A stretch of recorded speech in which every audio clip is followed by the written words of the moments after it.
Il est important aujourd'hui d'avoir un vrai débat sur le partage de la valeur entre les salariés dans l'entreprise. Il nous a semblé utile d'informer nos entrepreneurs de la loi Pacte et de ses évolutions. Aujourd'hui, notre préoccupation, c'est aussi la qualité de vie au travail. L'intéressement et la participation, c'est un vieux projet, ça remonte à la Libération. Aujourd'hui, avec ces évolutions, avec ces mesures, il nous semble utile de le développer, de le promouvoir pour améliorer les bonnes relations dans le travail entre nos entreprises et leurs salariés.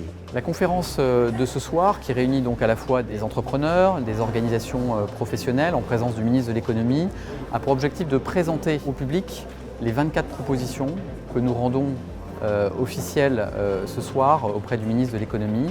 Des propositions qui visent à démocratiser l'accès à l'épargne salariale, à mettre une couche supplémentaire de simplification administrative pour que, effectivement, les chefs d'entreprise et leurs collaborateurs puissent mieux bénéficier des régimes d'intéressement et de participation. L'intérêt de participer à cette conférence, c'est faire découvrir les simplifications qui sont en cours avec la loi Pacte. Et à un moment où les PME sont en recherche de compétences, de fidélisation des salariés, c'est vraiment une mesure qui est très attractive et qui nous permet de construire la société de compétences de demain auquel les PME vont fortement participer. Et je crois qu'il est important pour des structures à taille humaine de faire participer leurs collaborateurs au capital de l'entreprise parce que c'est un levier de cohésion, de performance et je dirais de dynamisme.